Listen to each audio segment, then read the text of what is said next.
Okay, you all should have gotten scores on the exam, assuming you've taken it. An email from me. If you didn't get an email, let me know. I'm having a little trouble sending out my mass emails and stuff. I have a feeling email is so fraught with trouble. I mean, it's spam blockers and all sorts of the arms race trying to get email out or not out. Anyhow, I will give you more information about your own exam once I've gotten through most of the makeup exams. Still going, work in progress. The problem set that you all should be working on for Friday, well, it's the story of the airflow around a car primarily. It's really, okay, it's a car, but it has the air flowing around it is a lot like the air flowing around a ball. And so I drew the front of the car up here just to get, for those of you who don't know what a fender is, it realizes as time marches on, parts of cars sort of lose their names and so on. The fender is the area around the wheel. And my idea is that as the air goes around that fender, it's bending, it's like going around the sides of a ball. It's arcing around there. The air is bending toward that front side of the car, and then it straightens out. If you understand the physics of airflow around a ball, you've got most of the questions in that problem set. I will say that several of the questions are leading up to an observation that was commonly understood when I was a kid that you may never have experienced, and that is, because of air conditioning, people drive with their car windows all closed now these days, right? Who opens their window except to yell at the person next, turn down your radio. Everybody closes their windows. But as a kid, we didn't have air conditioning in the car. On a hot day, you drove with the windows open. And the phenomena that we all knew about was you never threw anything out the front window of the car because it went in the back window of the car. So gum, paper, bugs, there's a bee in the car, get it out, go out the front window, right back in the back window. It's all about air pressure issues around a car. And the last few questions deal with, so what if a car were more streamlined? That's really the story of an airplane and driving on the ceiling of a tunnel. You can do that in principle with certain cars going fast enough, and it's the physics of an airplane. All right, so hopefully you can follow all the questions in there. I'm sorry if the language, the evolution of language and the disappearance of certain terms, like fender. All right? Any questions about test or problem set stuff that I haven't just kicked off into the future? All right. Okay, so today I really do want to talk about how an airplane flies. I just recorded and will post after class, alas, the lecture video for this topic. So I'll repeat some good fraction of it and so on, but I won't feel like I have to get everything. Between the two talks, between the two worlds, we'll cover everything, I hope. Let's see what's coming in here. Do I drop the lowest problem set score? I actually do if you complete the course evaluation that's run on Colab and by the institution itself, not by me. At the end of the semester. So look for it. I'll try to remind you. Look for it late November, early December. There's a certain window where you get to critique this class. Do it. I get the list of the names of people who do it. I don't know what don't know what you said, but if you complete it, I drop your lowest problem set score. And the other one, yeah, never mind. All right. Yes, I will post the airplanes video. I'll try to get ahead again. I'm just like all of you guys, swamped with everything, with life. Okay? So the story of airplanes. A ball is what's known aerodynamically as a blunt object. And the word blunt hopefully means something to you. It's an object that fails to control the airflow around itself and develops a big turbulent wake. So blunt objects in a ball, it's not, as opposed to streamline, which I'll come to in a minute, but A UPS van strikes me as a particularly blunt object. You know, those vans are just, they're moving boxes, and they are aerodynamic catastrophes.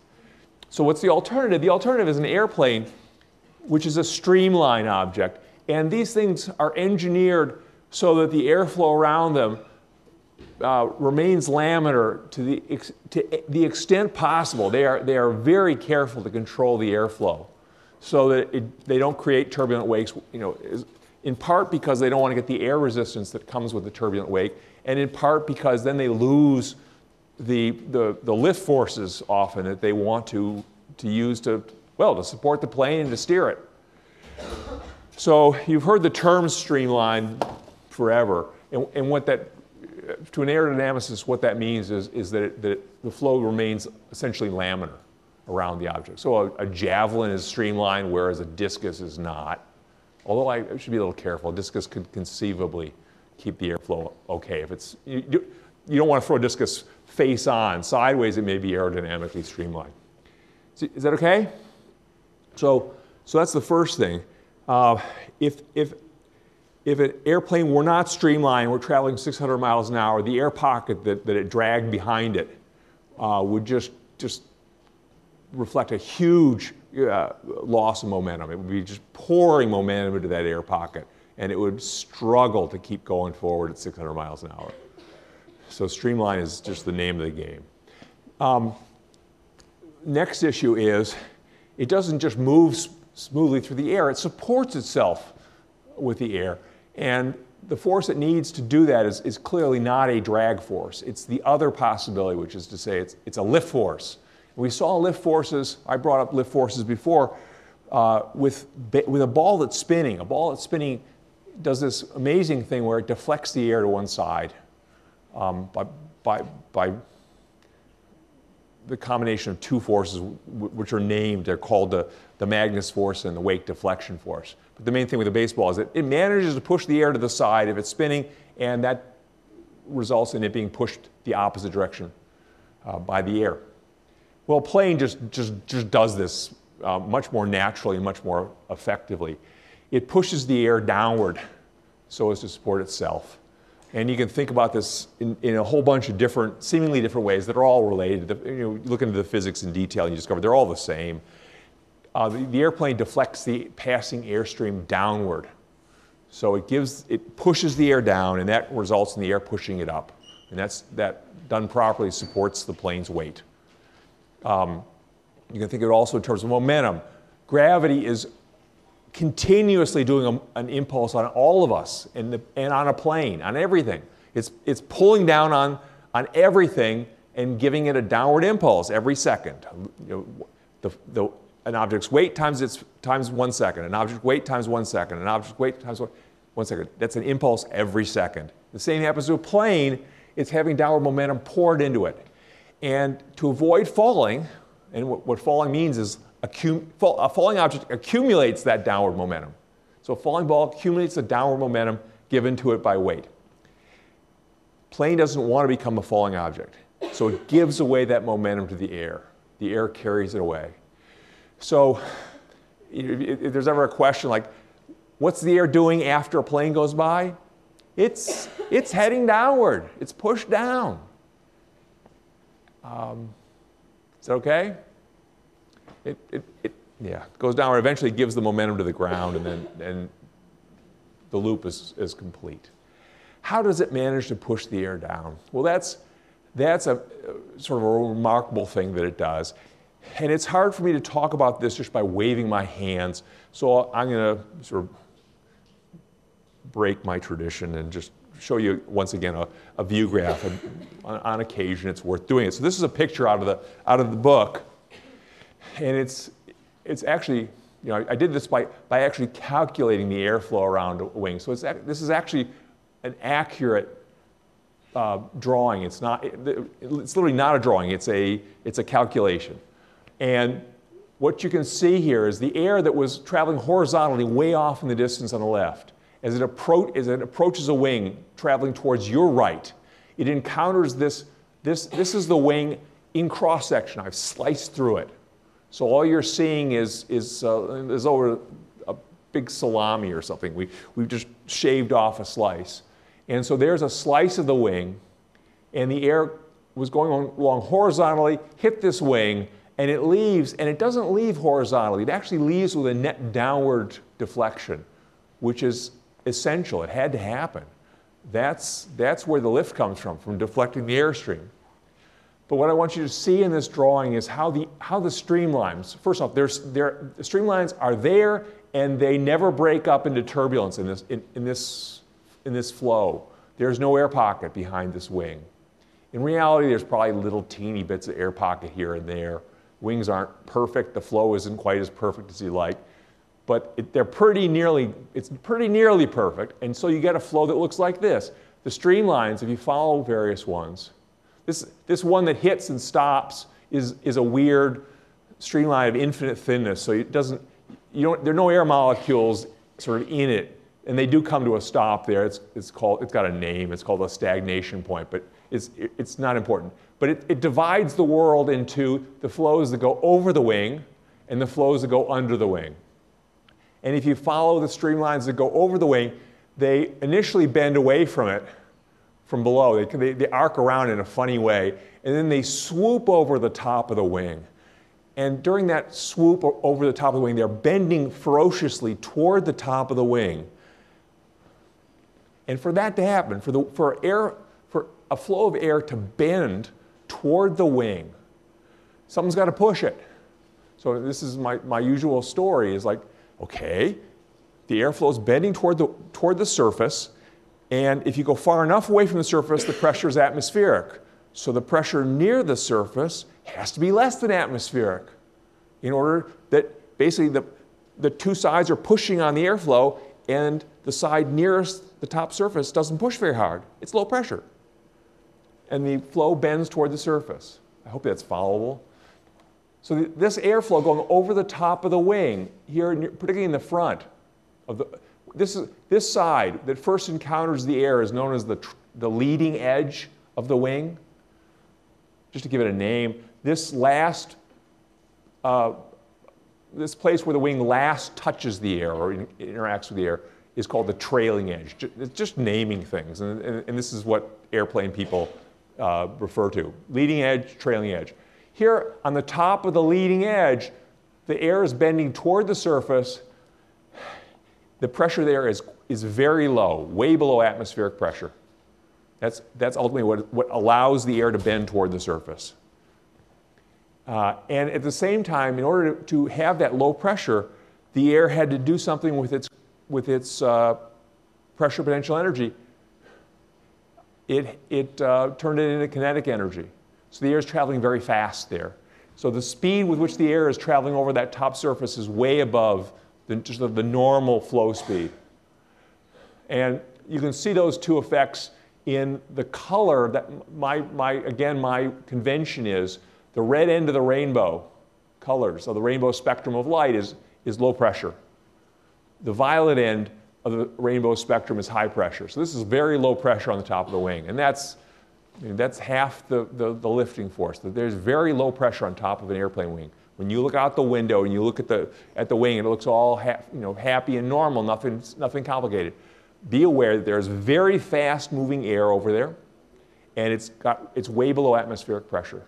And you can sometimes see that the high speed to it in the flow if you fly through clouds, or condensation basically appears there in general. You can see that the stream, it's just a very fast moving flow over the top of the wing and very low pressure. You okay with that?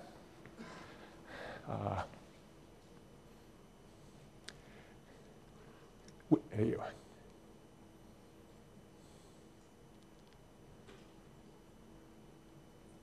Back. Which way? In this drawing, these arrows, I hope you can see them. They're, from this distance, from a distance you may not be able to see them. The air is flowing from the left toward the right, and it's arcing over the wing, and it's arcing under the wing, depending on where it started in altitude. And as it leaves, it is all the streamlines on the right side of the drawing, which are after they pass the wing. They're all heading downward. The streamlines approaching the wing, have been bending upward toward it. If we go down far enough, you'll notice these streamlines that are near the bottom of my drawing are barely deflected. They're almost heading horizontally.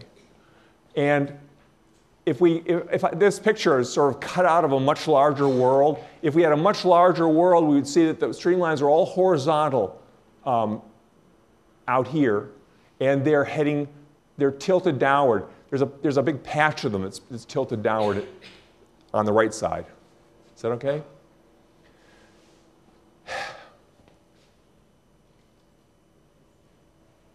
Why is the pressure opposite of the ball? This is actually, the pressure on the top here is like the pressure on the sides of a ball. Remember, as air goes around a ball, it has high pressure where it first hits, as it bends away from the ball. And then it has low pressure on the sides, or the girth, the whole midpoint of the ball, as it's bending toward the ball. And that's the low pressure you're seeing here. This is the air encountering the ball. It actually encounters low. It encounters, it sort of, the center line hits the ball, not hits the wing, because of how it's oriented. When it first encounters, it doesn't hit the middle of the front of the wing. It hits low on the wing. But that's the point where it's of maximum bending away. And as the air bends away from the wing, it's pushed away by high pressure. So there's the high pressure. It's on the bottom of the wing. And then the air arcs around the wing in two directions, this one and this one. The one that goes up around over the wing, that arc toward the wing is like on the top sides of the ball. Is that okay? It's the same drop in pressure you see on the top of the ball. On a ball, you also see that drop in pressure on the bottom of the ball and the sides of the ball. That's not here, because this is not symmetric, and it's engineered not to develop that low pressure on the bottom. It develops the low pressure only on the top. Okay? On the bottom, it's all high pressure. The airflow encountering the bottom of the wing all bends away from it, which means it's pushed away by high pressure on the bottom of the wing. All right? So just to go back to real life here, real life with a fake plane. As this plane moves through the air, from the perspective of the passengers, or my perspective, the air, let me actually make it like the drawing. So from my perspective, the air is coming at us. It's coming horizontally at us, and then it arcs up. It hits that bottom of the, that's the center point right there, the stagnation point where it hits. Some of the air arcs around the wing like that and develops low pressure up here. Some of the air just arcs away from the wing down below and develops high pressure down here. All the time. And that difference in pressure supports the weight of the plane. It's got high pressure pushing up from below and low pressure pushing down gently on the top, and basically not, the high pressure below just dominates and pushes the whole plane upward. Yeah, Serena?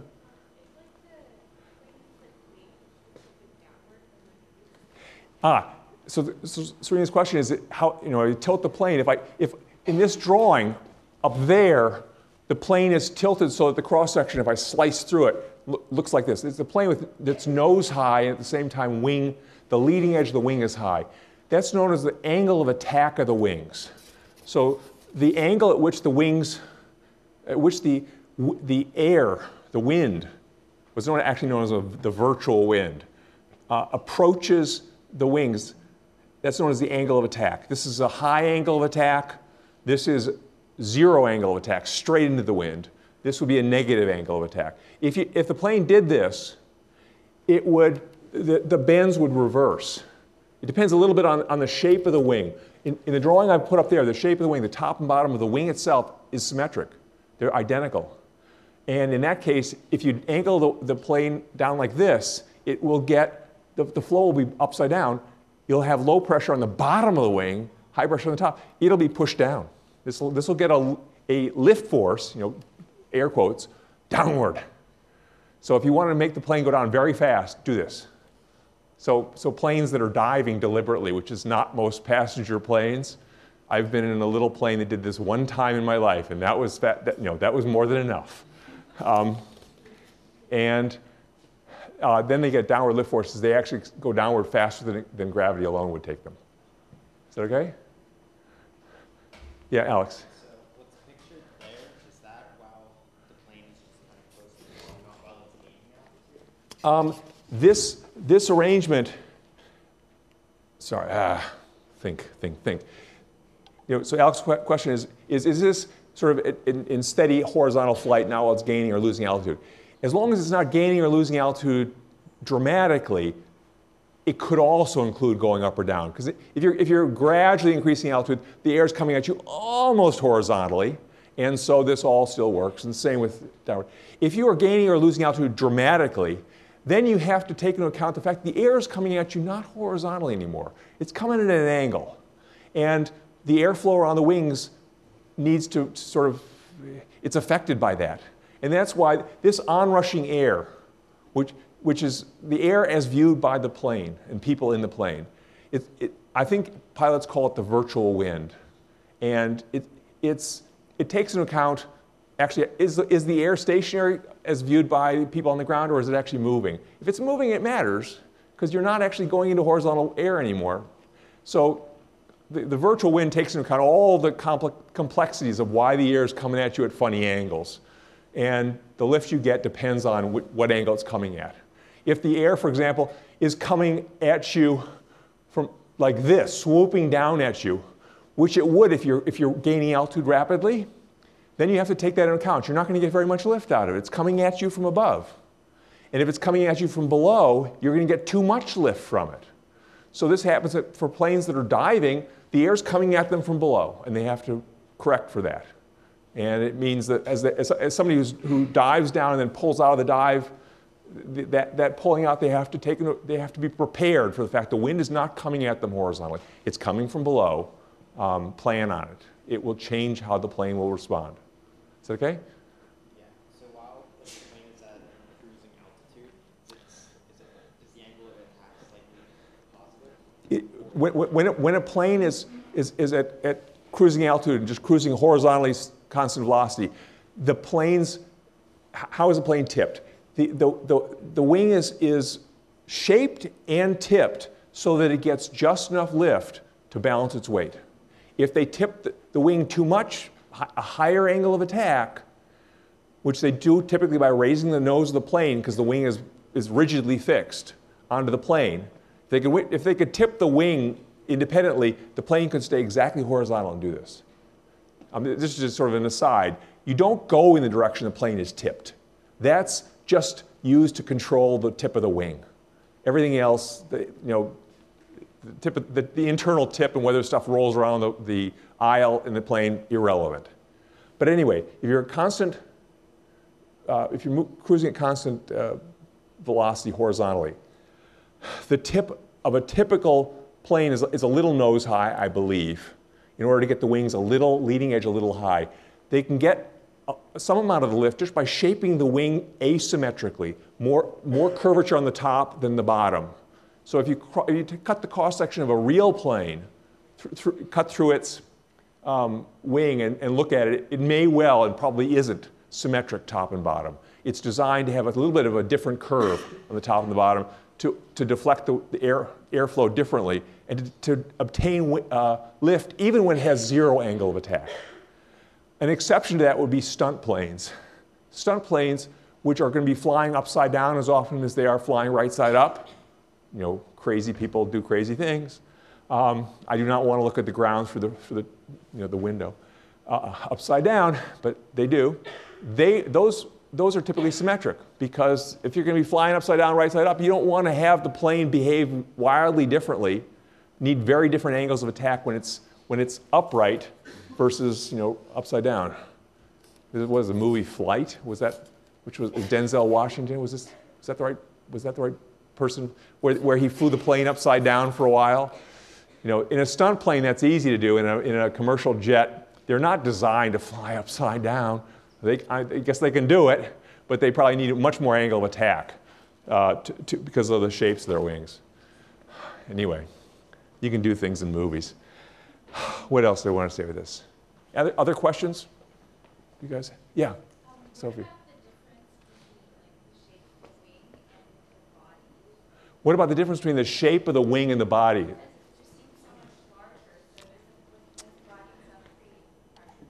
Yeah. So Sophie's question is about the body because it's so much larger. Does it create pressure drag and stuff? First off, it does not create much pressure drag because the body itself is as streamlined as they can make it. They don't like have a Domino's pizza sign sticking out of there, making turbulent air pocket behind it. It's made as, yeah. So next, if you're a pizza driver, don't put your sign, flat into the wind. Go on the sides, probably air, spruce it up, make it a little streamlined. I'll give points, right? No. So the body doesn't get much pressure drag.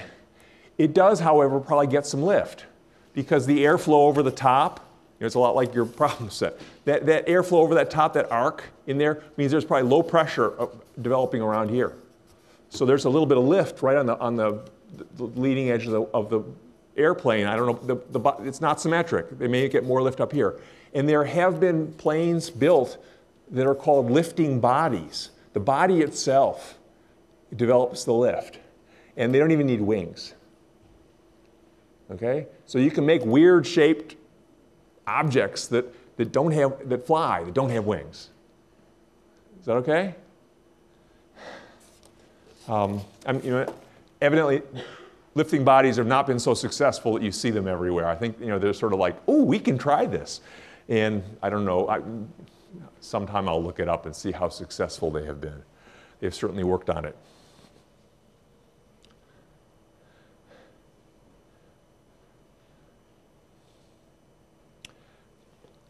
Question about the high speed, low pressure, low speed, high pressure. Those observations, again, they always occur they're relevant along streamlines. The truism that high speed air is low pressure air, not true. Out of context, you can make anything you like. You want high speed air that is high pressure? Throw a scuba tank off a cliff. It's going to be very fast moving, very high pressure air. So exceptions to the truism are easy. Where the idea that high speed air is low pressure air is when you're following a streamline, you watch the air speed up. As the air speeds up, it's going to trade pressure potential energy for kinetic energy. And that's true here. So as the air was coming along, let's say this plane is going 600 miles an hour, just to make life simple. Coming along 600 miles an hour, as it encounters the wing, it's going to slow down here. This is 300 mile an hour air at high pressure. It's converted its kinetic energy into pressure potential energy. All right? But going around the top surface here, it's sped up. That might be 900 mile an hour air at less than atmospheric pressure. So this might be 300 mile an hour air above atmospheric pressure, and this is 900 mile an hour air below atmospheric pressure. And then the air works its way to the tail. It smoothly, the two airflows join together and leave. Is that okay? There's also a sort of perennial myth that the airflow going over the wing and the airflow going under the wing separate, flow over and under, and join together synchronously. So that if you put a blob of air ink, if such thing existed, in the air right around here, the blob of ink that went over the flow and the blob of ink that went under would somehow merge together and recreate the blob to leave perfectly. Meaning the air took the same time to go over the wing as go under. It's a myth. It's not true at all. There's no reason why the two flows take the same time to go over and under. I think the airflow going over arrives first. I haven't thought about this for a long time, but I'm pretty sure that's the case. Is that okay?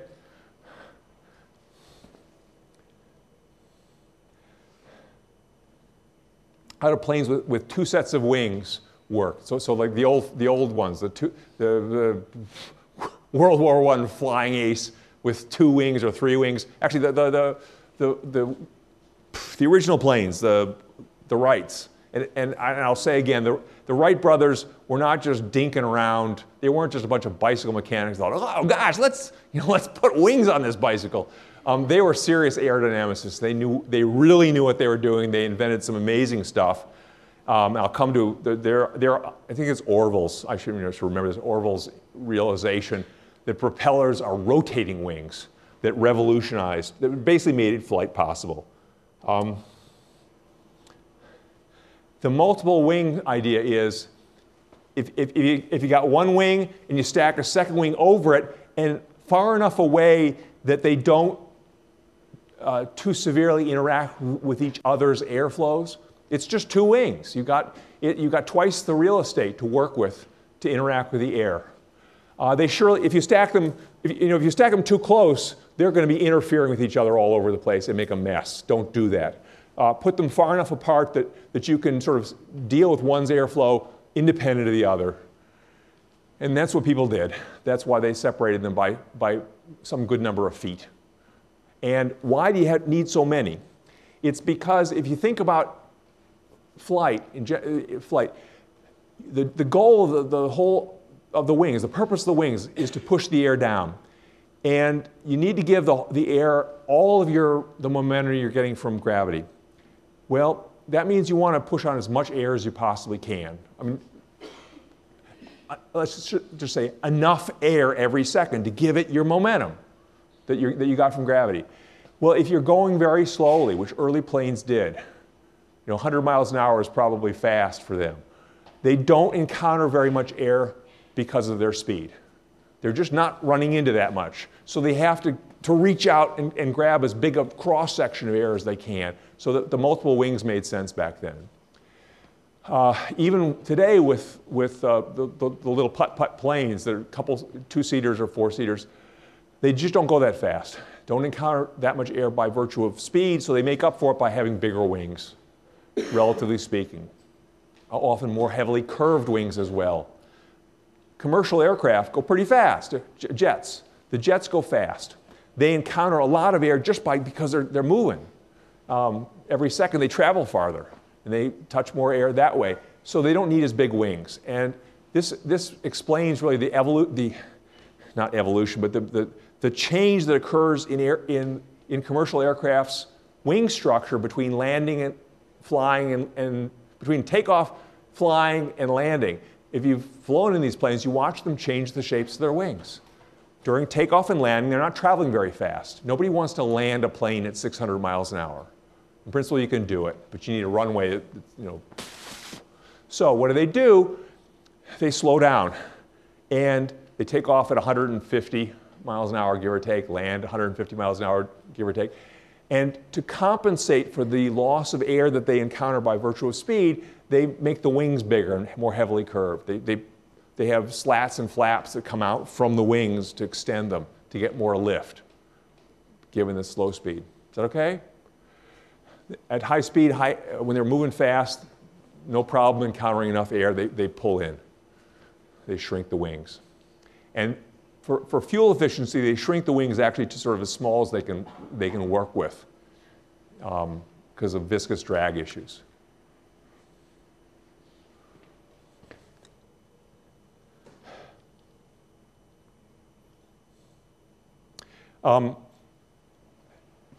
Question about losing roofs on houses. It's the same physics that causes houses to lose their roofs, peaked roofs, in a windstorm. This wing experiences upward lift. Again, lift is a misnomer. Upward lift, now I get at the direction. Lift can be downward. So but that arc over the top of the wing, that ferocious inward bend, causes an upward lift force, is largely responsible for the upward lift forces. It's assisted by a buildup of pressure below the wing. The two of them work together in an airplane wing to push up. But that low pressure on top of the wing is already pretty interesting. And if you have the same flow of air around a house's roof, obviously it's not because the house is moving forward at 600 miles an hour, but rather the house is sitting still and the wind is coming by at, I'm not, 600 is extreme, but 100 miles an hour. As the air bends around the top of the roof, the pressure right over the surface of the roof is less than atmospheric to allow the airflow to be bent toward it. The atmospheric pressure far away is shoving the air toward the roof, bending the flow toward the roof. Is that okay? And if you've got low pressure over the roof of a house, and you will have atmospheric pressure inside the attic, there's an upward lift force on the roof. You know, you get half of Dorothy. It goes up and leaves Dorothy behind.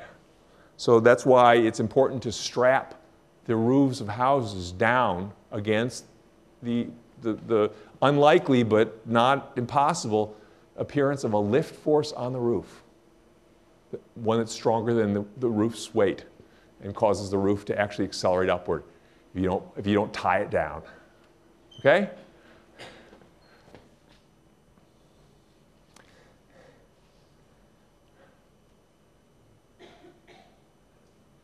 How does regular airflow bending differ from bending to an outer surface? I'm not quite sure I understand the question, but whenever airflow bends toward a surface, so that is, it's not traveling straight, it's bending toward the surface, the pressure near that surface towards which it's bending must be lower than the pressure far away from the surface. And that pressure far away from the surface is often atmospheric. So for a bend to occur toward a surface in most circumstances, that means the pressure near the surface must be lower than atmospheric. All right?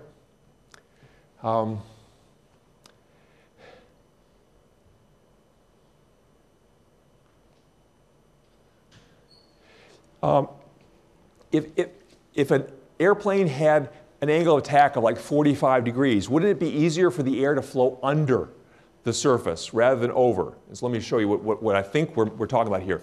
Is I've been talking so far about a plane that's flying pretty much wings level, plane level, angle of attack of 10 degrees, 5 degrees, minus 5 degrees, little excursions around everything being horizontal. But what if you tip the plane up like this? If you tip the plane up like this as it's moving through the air, now the air sort of slamming into the bottom of what would normally be called the bottom of the wing, but it's tipped up so high, I don't know, it's sort of the front of the wing now. And most of it will go under, isn't that right? You'll probably get tremendous lift from this. You're really sort of batting the air down. And in the old days, people thought aerodynamics kind of worked like this. Like the air just sort of hits the surface, and it's kind of like riding a ramp. It's sort of shoved downward, and that's the whole source of an upward push, is that you're kind of just shoving that airflow down. And they ignored the airflow over the top. That's a mistake. The airflow over the top matters, because if the airflow over the top stays attached to the top, it'll develop low pressure, which is already great, and it will stay streamlined. Laminar, all the way to the end. That's all great. If that flow over the top doesn't, it's going to be there. There will be flow over the top, and if it does not stay laminar, it becomes turbulent, you're going to have pressure drag. And there is a transition between when a plane is flying properly like this and developing ordinary lift with airflows over and under the wing. There's a transition to the extreme case where the plane is moving through the air like this, in which case it's a blunt object. There's none of this good stuff going on. There's a big air pocket behind the wing, as though it were a badly shaped ball. And when that air pocket develops, the wing is said to stall. Let me find my drawing of stalling, of a stalled wing. Here's a stalled wing. So this is an extreme case, but here's a wing where the flow over the top broke away from the wing. Just the same way that the air going around a ball breaks away from the back side of the ball and creates a turbulent air pocket. In this case, and I didn't know how to draw this, and I certainly did not know how to calculate it. So it's a mixture of a calculation and and fraud. Me mucking around trying to put this in. You can't calculate turbulence. It's way beyond. Even the pros can't do it, and amateurs like me can't. But so basically you get the high pressure in front, the air arcs over and under the wing, but then it breaks away. It never actually follows what used to be the top surface of the wing. And instead you get this big turbulent air pocket behind. This is a stalled wing. It has lots of pressure drag and not very much lift. Right? The lift force some of the lift force you got came from the low pressure the high pressure below, and you've still got that, but it's pushing the wrong way. It's pushing more horizontally than upward. And you've lost the low pressures on the top. And okay, so this is a big issue for airplanes, particularly little airplanes. And it's one of the circumstances where I really upset somebody talking about this. So I'll talk about it, but you know, okay, I'm not a big fan of trigger warnings, but I will not be glib about anything here. When you're flying a plane, and particularly at low speeds, and to get enough lift to support the plane, you got to do certain things. You change the shape of the wings if you can, or you go faster if you can. They're all mechanisms to get more lift from the air that you got, or get more air, or you tip the angle of attack higher. So what are the tools that a pilot can use to get the lift that he or she needs? One of them is tip the angle of attack higher. So instead of flying along like this, you go more like this or more like this. Well, you don't want to go too much up with the angle of attack, because there will be an abrupt transition from everything's fine and getting tremendous, really good upward lift to air pocket, stalled wing, and big increase in pressure drag and dramatic loss of lift. And this situation where a pilot tips the wings, especially high angle of attack, is most common during landing and takeoffs when the plane is not going very fast. And it's especially hard to get the lift you need. And if you go above a certain angle, stall warnings will go off in any plane. And these are sort of one of the first, I think, first sort of instruments to appear on planes, surely way long ago, were stall warnings. That is, some system that was watching the airflow over the wing or the tilt of the wing and anticipating the advent of a stall, of this air pocket. And when you hear the stall warnings, the pilot should just respond automatically by lowering the nose of the plane. Cut the angle of attack, because a stall is very dangerous. It's especially likely to occur at low speeds when you want more lift and you get more angle of attack. When are you going to be at low speeds? When you're taking off or landing. When you're taking off and landing, you're near the ground. You don't have much time to make mistakes. At high altitude, no problem. If you stall the wing, you can recover, mostly. And so planes crash. Small plane crashes near airports. I'm sure the most common reason for this is stalls. They suddenly lost lift, developed drag. The plane sort of just stops in midair. And it's very hard to recover from if you're only at 200 feet in the air. If you're at 10,000 feet, you can lower the nose, you basically dive temporarily, and then you get the air flowing properly over the wings and you recover. There are occasions when a plane would lose lift on one wing, they would stall a single wing. And that's the origin of tailspins, where one wing sort of falls and it has drag, and the other wing flies around it, so you end up in a spin. It's also possible to get out of those. Again, the solution is to dive, I think. I mean, don't follow my rules and then sue me. But it's possible to get out of tailspins too. But these are all horrors that in the early 1900s, when people were first flying, these were just terrible things to do. Get in a tailspin, it was death. And then people figured out how to get out of them. And then they would get in them for fun.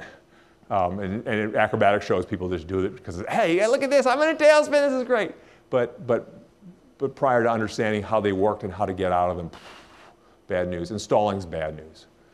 All right, so if you ever, in a small plane, you hear the sirens go off, basically, is when your nose high. Ooh, your pilot, bring the nose down. All right? Let me not just lose the last pieces. I should say that during turning, a plane doesn't turn like a car where it's heading towards you, and then in order to turn that way, it doesn't just do this, because what it'll do is it'll go through the air cockeyed.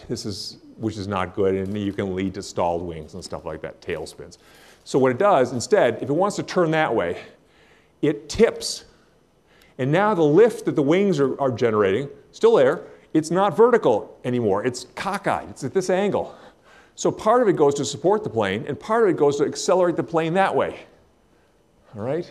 So the plane, this is all we do. The plane is still supported in the air, so it's not losing altitude, and it's still going toward you mostly, but it's also accelerating towards your left.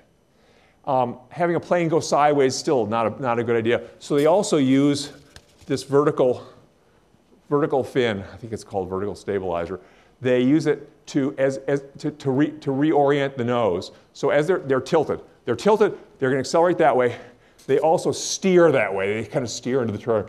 And you're so used to this, if you've flown, of having the plane tip and then arc around like that. You take it for granted, but they had to invent these ideas to get this to work. Actually, the Wright brothers also invented part of this approach to turning. I should say also to tip nose high, nose low, they play with these elevators, more wings, at the back of the plane, deflecting the air upward with the elevators, shoves the elevators down and tips the plane nose high. Shoving the air up makes it nose low. So you can kind of figure it all out. Okay, so all right with turning and stuff? Last thing I want to do, so as not to abandon it, is propulsion. The plane needs propulsion. It can't coast because of drag forces of various sorts. Viscous drag, a little bit of pressure drag, and a drag known as induced drag that comes about because the act of throwing the air downward gives the air energy and sucks some energy out of the plane. And that shows up eventually as a drag force known as induced drag. To make up for this and keep the plane moving forward, you got to throw air backward. Two good approaches. One is a propeller, which grabs the air and throws it backwards, and the other is a jet engine, which again grabs the air and throws it backwards. The latter being more effective, particularly at high speed. What I want to make sure it's clear is that a propeller is just a rotating wing. Here's a propeller. It's actually a radio-controlled airplane propeller for a plane that I would never own. It's too huge. But this thing then spins at high speed, but it is a wing. If you slice through it in cross-section, it's another one of those wings with the airflow over and under. Hey, it's all there. The difference is that instead of lifting vertically upward, it lifts forward. And so it's called a thrust force that it develops. But that airflow over and under the spinning propeller is really important, and you want both. And prior to Orville Wright's realization that a propeller should be a rotating wing, people just use rotating paddles. And a paddle it's permanently stalled. It has an air pocket over the wing. And it's experiencing pressure drag, so it's hard to spin. And it's not getting good lift, so it's not really getting good propulsion. So this is true of propellers, and it's true of fans. So if you go see a restaurant with those ceiling fans, the ones that have just paddles spinning around, they're stalled. And in all likelihood, they're stalled, and they have air pockets behind them as they whiz around in a circle. So they're consuming extra electricity, not blowing the wind very strongly. A better approach would be to cut them as a wing, and there are ceiling fans that are cut as wings, and that have airflow over and under that's efficient. They move the air better, and they experience less wasteful turbulence, pressure drag. Anyway, so Orville's, the Wright brothers' propellers dominated the industry for something like 10 or 15 years. These rotating wings, and they developed lift force that was forward, and it pulled the plane forward. And ultimately, it throws the air backwards. Jet engines, I'll deal with some other time. All right, have a good rest of this part of the week, and we'll get on to Friday.